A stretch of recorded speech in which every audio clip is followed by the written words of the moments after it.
Hi Capricorn, welcome pa sa ating channel. Ito ay inyong daily Gabay Tarot reading for November 19, 2024. Please be reminded kung nakaresonate kayo, comment down. Kung hindi kayo nakaresonate, ibigay niyo po sa iba kasi general reading po ito. This is for you Capricorn ngayong November 19, 2024.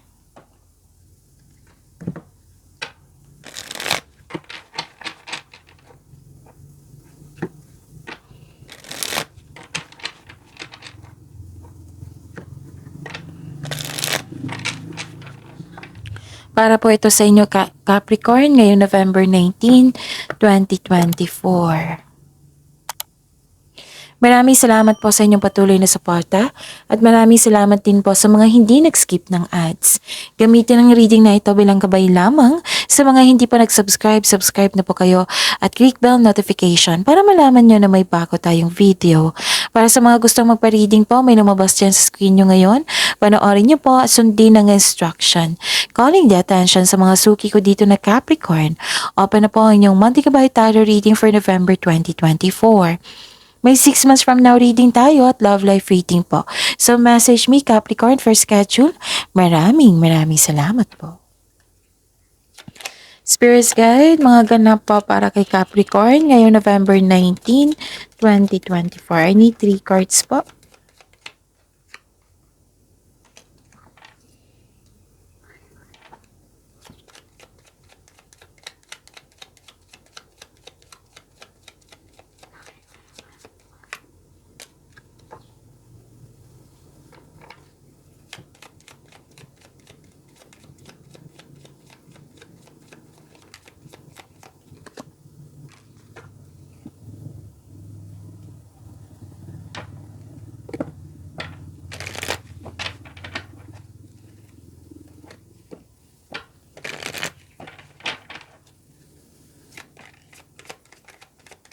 Another card po, message pa para kay Capricorn.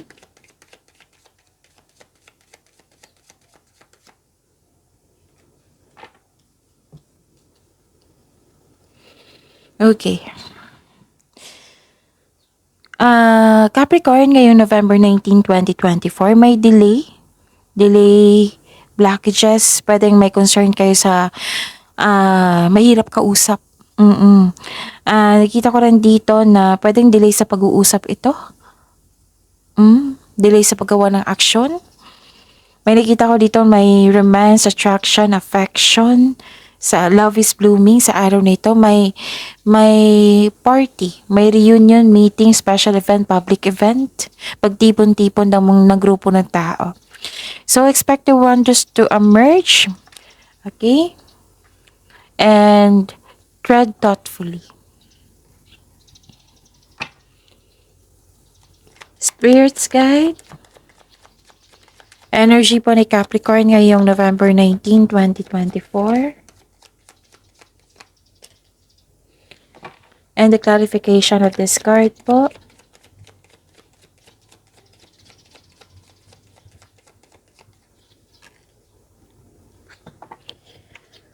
Okay.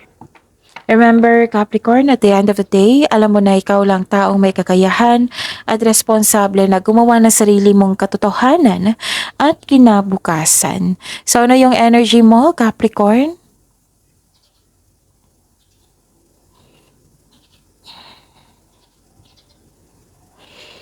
Okay. Kailangan mong maging willing ka mag-move forward. Oo. I-let go mo na itong past na ito para bumukas yung new doors for you. Kasi naging stagnant yung araw mo ngayon eh. Nagmuni-muni ka, pagod, malalim ang iniisip, nire-restrict mo yung sarili mo, nagkaroon ng walang interest, apathy, o kawalang interest. Pwede din may alok sa inyo na pinag-isipan mo ng mabuti kasi gusto mong perfect na. Ayaw mong magkamali sa inyong desisyon. Pwede din bored ka sa mga ginagawa nyo ngayon, gusto mo mag-excel, mag-level up, nababagalan ka sa proseso. So, alalahanin mo, sabi ng card dito, alalahanin mo yung inspiration mo sa buhay para ma-motivate ka. At, nakikita ko rin dito na may concern kayo sa materialistic na tao. Oo. And And ang sabi ng card dito, wag po daw kayo mag-overspend sa trabaho or sa kaperahan. Mag-save po daw kayo at magkaroon ng balanse sa oras. Pahinga din po, okay? Spirits Guide, Career and Money po ni Capricorn ngayong November 19, 2024. And the clarification of this card po.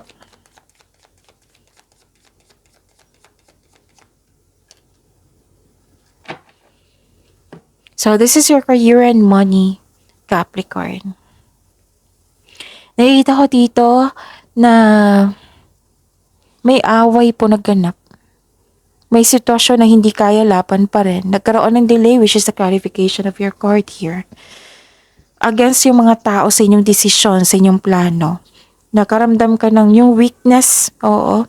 So, maging mahinahon po daw kayo. Suriin niyo po yung sitwasyon niyo para mabigyan niyo po ng solusyon. Okay? Nakikita ko rin dito na nagkaroon po ng fear of change. Nalibago ka sa mga pagbabago ngayon, hindi ka makagawa ng desisyon, o yun nga, may tuto sa inyong desisyon, sa inyong plano. Okay, you have to move forward po. Parang mag-step out ka sa comfort zone mo kasi gusto mo mag-level up. Okay? So, you have to move forward. Spirits Guide, Love Life, Self-Love, Partnership, and Romance, the Capricorn. Ngayong November 19, 2024. And the clarification of this card po.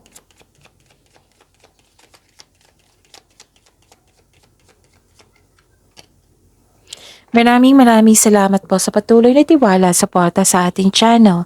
At maraming salamat din po sa mga hindi nag-skip ng ads. Na-burnout ka dito,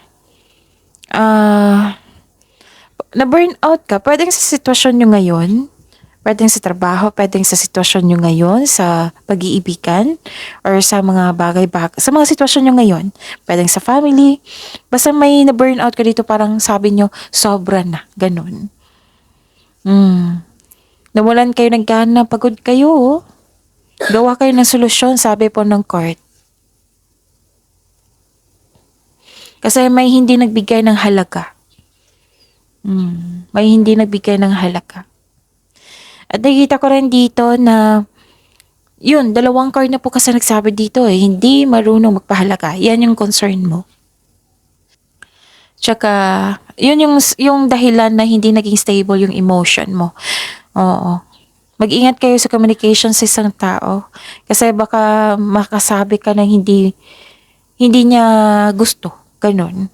Or, parang nireject mo agad ang isang tao na gusto makipag-usap sa'yo. Okay? So, focus kayo sa blessings at pagyamanin niyo po. See you tomorrow, Capricorn. Please like, subscribe, and click the button for notification para updated po kayo sa daily tarot reading natin. Maraming salamat po.